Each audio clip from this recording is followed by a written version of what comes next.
It's an exciting and historic day here in Garden Grove, California. Thousands of people are arriving to celebrate the dedication of the Crystal Cathedral. From the Crystal Cathedral in Garden Grove, California, welcome to the Hour of Power with Robert Schuller.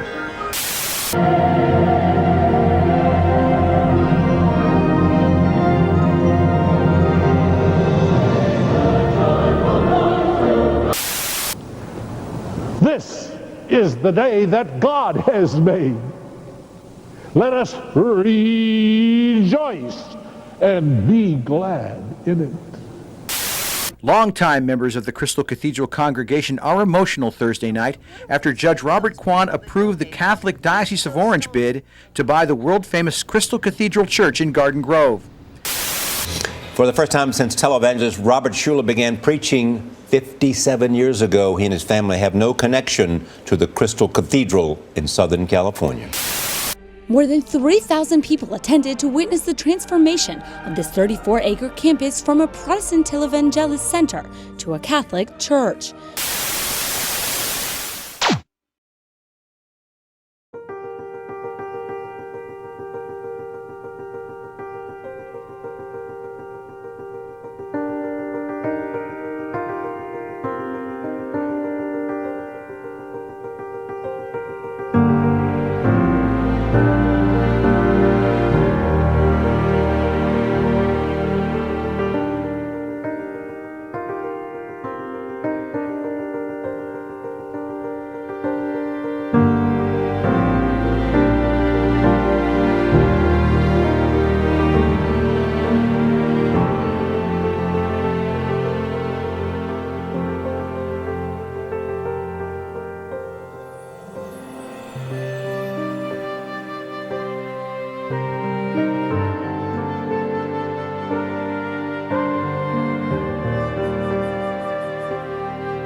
Hey everyone, my name is David. Welcome to church number 7 of 52 churches in 52 weeks, round 3.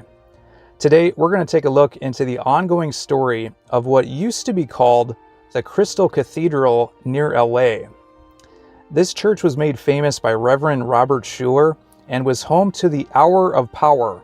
This was TV's most watched religious program in the 1980s. And as a result, this ministry had a key role in post-World War II American Christianity, the culture, and also had a little bit of an impact on worldwide politics, especially at the end of the Cold War, that I'll try and touch on later. Fast forward to today in 2024, the Crystal Cathedral has completely transformed and is now owned by a Catholic church and has now been rebranded as the Christ Cathedral. So for those that watched this television program in the 70s, the 80s, the 90s, many are probably wondering, how did this even happen? Because with the megawatt smile of Robert Schuller and the famous introduction and the sermons and the preaching from the Hour of Power, it's very different to see this church now being a Catholic diocese. For a quick preview for this third round of 52 and 52, I want to be at my local church as often as possible for sacrament meeting. So if I'm out of town, I'm trying to be creative and stacking multiple church visits within a weekend. So for this video and the next at least 3 videos, I'm still kind of wondering if I'm going to count a fourth. I'm going to show a number of visits I made in California with worship services at a Catholic church, a Latter-day Saint church, and also a meditation retreat. But if you want to support the channel for this third round, obviously the YouTube algorithm likes the likes and the comments and the subscriptions and all that jazz. Instead, what I'm trying to do is I want to make this channel as Christ-like as possible. And to do that, we're going to be teaming up with St. Jude Children's Research Hospital. If Jesus was all about healing and performing miracles, maybe we can give some miracles and healing to families that need it, especially with those that have children who are going through life-threatening diseases. So what St. Jude's Children's Research will do with donations it will provide travel, transportation, hotel lodging, treatment costs, just everything that you can think of at no cost to families. So our aim by the 52nd Church is to hit $52,000. So far, we've already reached $12,000. I cannot believe this. So just immense gratitude for all those that have donated and said prayers. All the donations are anonymous, so I can't see who has donated, but I just can't say thank you enough for those that have helped with this amazing cause. So with this visit, I looked on their online website and I saw that they have 11 different masses on the weekends and 4 separate masses on weekdays. And they hold them in 4 different languages: English, Vietnamese, Mandarin, and Spanish. So I saw they had a service at 6:30 in the morning. I got there just in time, but unfortunately, no one knew where the Mass was.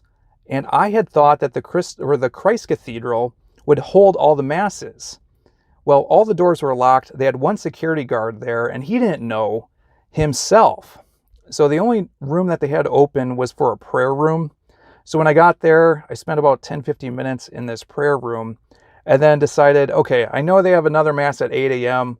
I'll wait for that. So I walked around these grounds and just was amazed at what was here, because they had these metallic bronze statues of Job, this American eagle. They even had like this little stream area for the men that would cast stones. They had other statues of Jesus Christ with children, and then Moses with the 10 Commandments. But the thing that really kind of shocked me was then they had this Vietnamese shrine. So it was just such a contrast to all the other metallic statue imagery around this Christ Cathedral campus. So I talked with another security guard and learned where their 8 a.m. Mass was located. And he mentioned it was right across from the Tower of Hope inside their large gallery. So when I walked inside, I was surprised that 90% of this congregation that was in this large gallery was Vietnamese Americans. So with this Mass, there was no singing, so I understand that's called a low Mass. I'll share a minute of what it looked like and sounded like inside. There wasn't a whole lot to talk about with the Mass, but when I come back, I'll touch much more on the historical significance of Robert Schuller and what he was able to build with the Crystal Cathedral. And then I'll also go into just some of the transformation into a Catholic cathedral, what it is today, and some of the ramifications of what the Vietnam War has now on what has happened with the Christ Cathedral. So I'll be back in just a minute.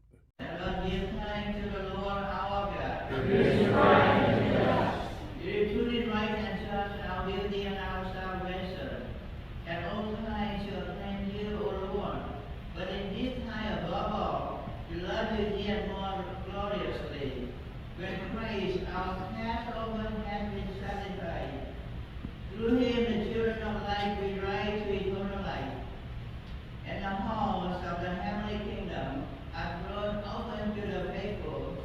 For his death is a ransom from death, and in his rising life of all have arisen. Therefore overcome with painful joy every land, every people extol sing your praise, and even the heavenly powers with the angelic hosts sing together the unending hymn of your glory, and they acclaim, Holy, holy, holy Lord, God of hosts, heaven and earth are full of your glory. Hosanna in the highest. Blessed is he who comes in the name of the Lord. Hosanna in the highest. After this visit, the biggest takeaway that I did not take into account was not only has what used to be called the Crystal Cathedral changed from this preaching empire that it was just over a decade ago, but Orange County in general has changed as well. I was reading online, I guess when the church campus first opened up, Reverend Robert Schuller stated that this was a 22-acre shopping center for God. And taking a look for myself as a first-time visitor, I couldn't help but feel like this was a 34-acre melting pot for God. Compared to the 80s and the 90s, even through the 2000s, where a lot of people would tune in to the Hour of Power, now the congregate that goes to this church, it is completely different. It's taking this grandiose vision that Reverend Robert Schuller had with all this biblical imagery with the statues from the Old Testament and the New Testament, but you see that now merging with the emerging diversity in Orange County. And that couldn't be more evident than the Our Lady of La Vang shrine that they recently dedicated just a few years ago. And apparently, shortly after my visit, they opened up something that's called a Marian Gardens. So I'll talk a little bit more about the cultural influence in just a little bit. But first, if you're going to talk about what used to be the Crystal Cathedral, you have to talk about Reverend Robert Schuller and what he was able to build, inspire, and accomplish with this campus. And for the role that he had on American Christianity, that cannot be dismissed. So he was born as a farm boy in Iowa. I guess his family, they didn't even have running water or even a deck of cards for entertainment. His parents were devoted to their Dutch Reformed Church and the teachings of John Calvin. So one interesting thing, though, was his uncle. So whereas most of his family members had never even seen Chicago, his uncle was a pastor and a preacher, and apparently I think he had even gone to China. So he had all these stories. So when the uncle told this young Robert Schuller, like he saw that he was going to be a preacher someday, that really inspired him. And I guess even siblings say that he, instead of doing his farm tasks, he would instead preach to the cows. So he got ordained as a preacher, and I want to say just before 1955, he grew his first congregation in Illinois and doubled that in just a few years. So the Reformed Church decided to challenge this young Robert Schuller, and he opened up a church in California in 1955. At that time, California was kind of considered a wasteland. So he couldn't find a place for his first church, but of all places, he got an invitation to hold services at the Orange Drive-In movie theater. So I guess he just had to rent this for a few bucks, and he wanted it to be a big thing. So he invited a local choir, and he wanted it to look big. So he asked all the choir members to arrive separately in their own cars. So I guess they even had like a little organ that they would bring to these movie drive-in theaters. So my understanding is he had this quote where, "Come as you are in the family car." So that his attendance started to grow, but he noticed that if he was kind of doing more typical fire and brimstone preaching that was very common in those days, more people would drive away. So he developed much more of a feel-good theology, this positivity type of preaching. And as a result, more people were attracted to this. So people would just come in their cars. There wasn't much of a sense of community. So as a result, some of these people didn't really feel judged. And, some of the downers like sin and the devil and the more kind of negative word association that you often see in the Bible. Well, as this drive-in theater increased, you had more churchgoers who preferred a more traditional type of church setting. So he would do the movie drive-in services in the morning, and then a few hours later, he would drive and rented out this Baptist church to do indoor services. I think things kind of came to a head when he invited Norman Vincent Peale, who was one of the top preachers at that time, and was able to have him come in to guest speak. And from what it sounds like, a lot of the people that came to attend, like they actually had to shut down the highway due to the amount of people that were arriving. So this helped Robert Schuller's name recognition. And as a result, he had to do something different because he couldn't continue doing, because the congregations were kind of dividing between the movie drive-in congregation and the in-church congregation. So in 1961, he set up this hybrid church where it would where he could preach to both people that were parked outside, and then also at the same point be preaching to people inside.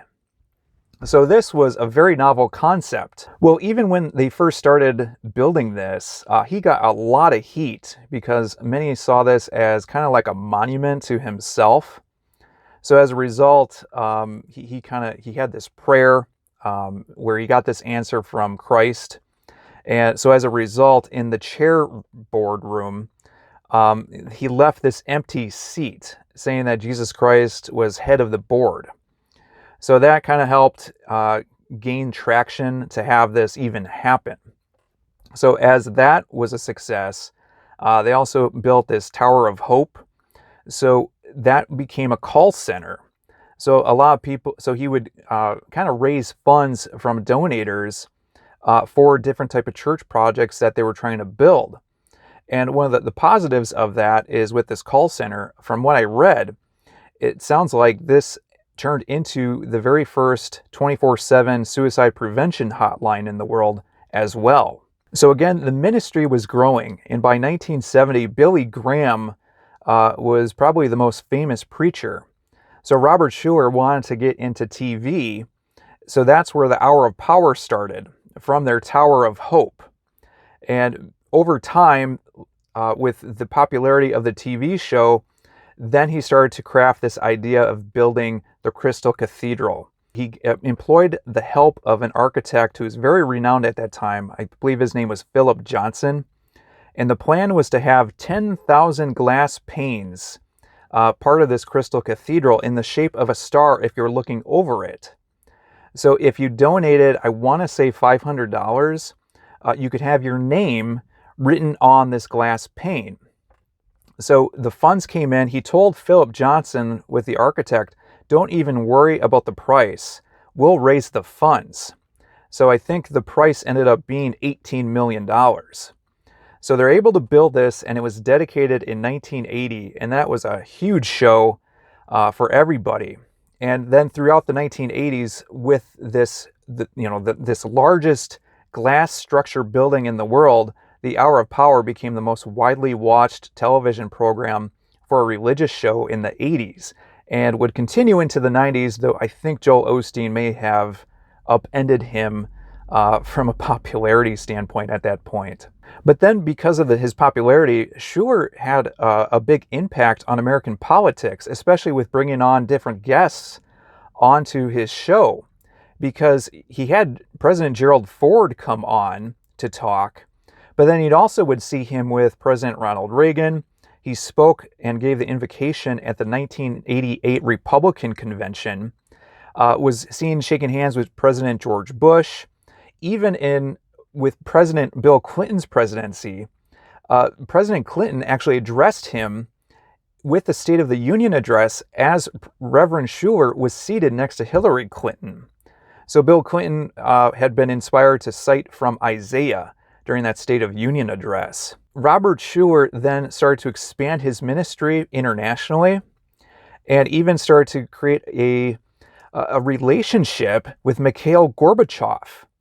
So I read in 1990, the Hour of Power was the most watched TV program in the Soviet Union. So from what it sounds like, Mikhail Gorbachev said that the Hour of Power was a very calming type of influence on the Soviet Union during that time frame, right before everything dissolved. But over time, a lot of celebrities came in. I guess he baptized Evel Knievel.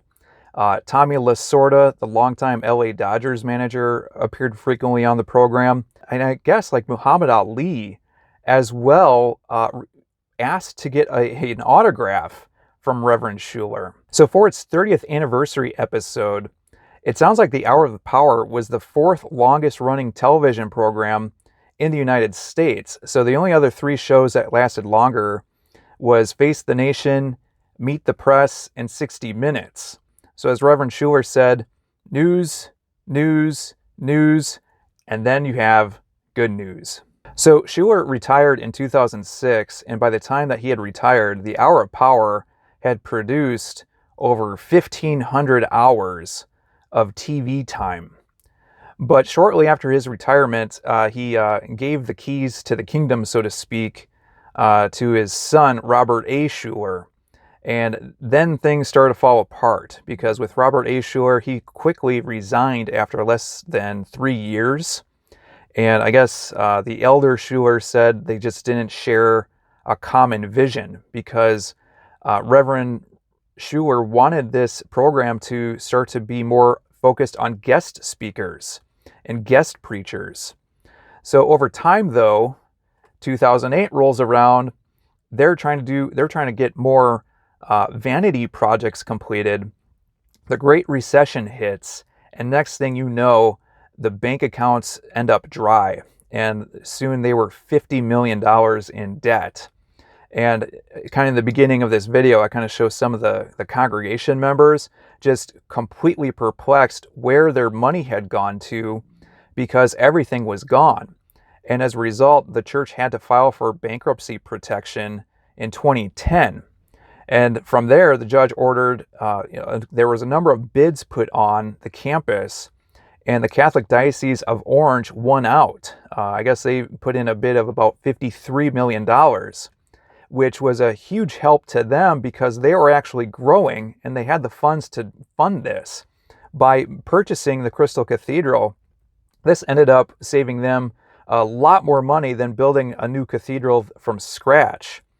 So one of the things that you were worried about with some of the congregation members with the Crystal Cathedral is you look around the campus and you see donor names everywhere, even their towering Crane Tower.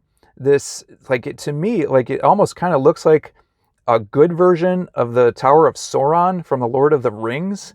Like if Gandalf had his own tower, that was millions of dollars. And not only that, but then even just the organ inside. Someone actually donated $2 million to have that organ donated.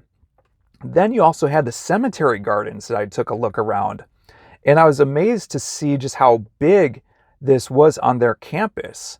So that again was from church members who had donated hundreds of thousands of dollars, is my guess, to be buried inside this campus, thinking it was going to last forever. So when the Catholic Diocese purchased it, a number of people were really concerned, because what happens to the cemetery? What happens to the buried loved ones? Will some of these graves be exhumed and moved elsewhere?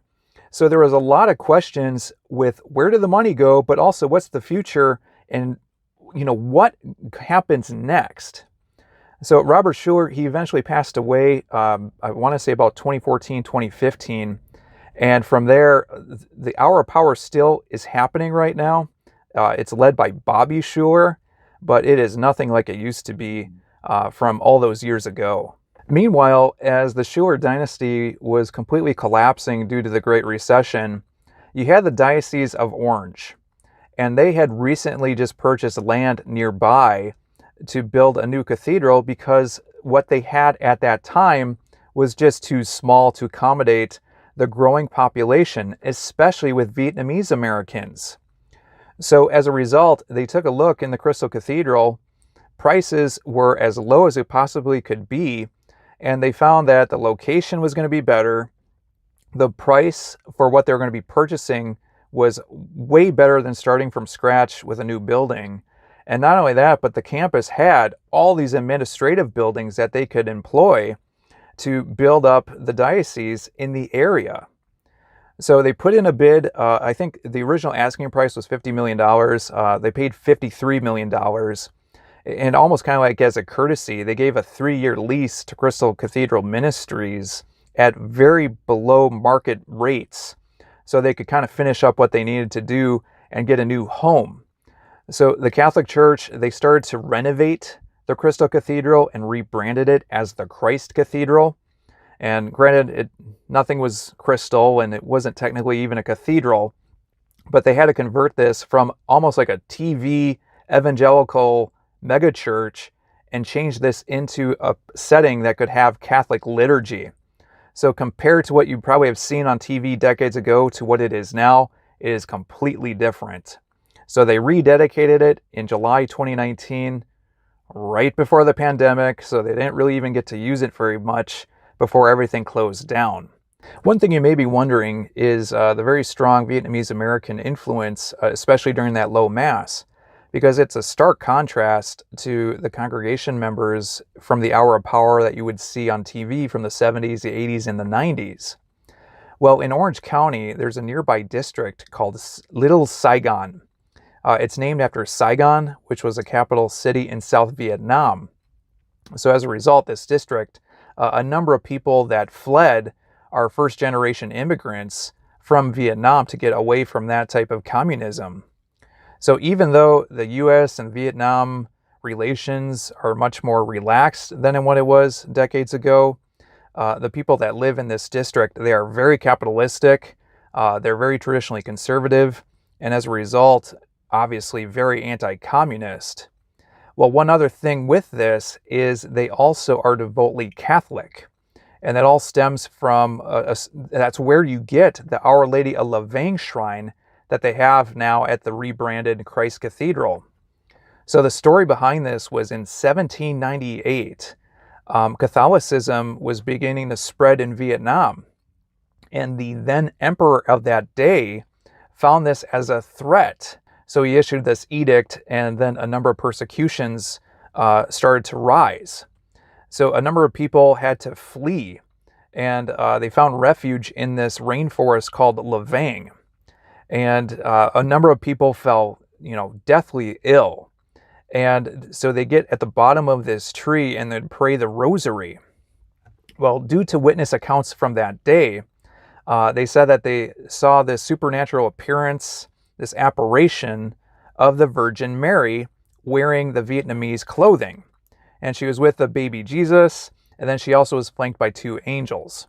So the story goes that Mary helped comfort them and told them to boil the leaves of this tree, which eventually would heal a number of people that were there. So this became a big widespread word of mouth of many Vietnamese in that time. So eventually the persecutions kind of died down. They built a church in this area, and that church has been destroyed and built up a number of times just due to all the persecutions that would rise again. Sometimes there would be wars. But as a result, Our Lady of La Vang has a significant influence on Catholicism with Vietnamese Americans. So I guess the Pope, the Vatican, they don't officially recognize it, but they do see the significance of this. So as a result, with this Christ Cathedral campus, you're seeing a number of different things that are being built. So they built this Marian Gardens. I didn't get to see it, but apparently they just opened it after my visit, and that has more Vietnamese type of imagery.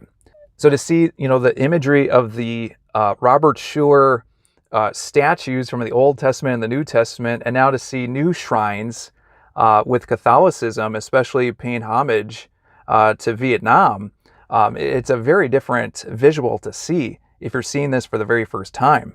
We're going to wrap it on that. Hope you enjoyed this video on the Christ Cathedral in Garden Grove, California. For our next visit, it's going to be a little bit different, and it's not technically going to be a church, but it's going to be the Self-Realization Fellowship just outside LA. This is kind of like yoga meets Jesus. But to my surprise, there wasn't a whole lot of yoga, so that kind of defeated the entire idea for what I had walking in. Anyway, but if you want to support the channel, obviously the St. Jude Fundraiser that we're doing, you'll see donate buttons here if you're using a PC or laptop, or below if you're using a mobile device. But until next time, hope you have a good one.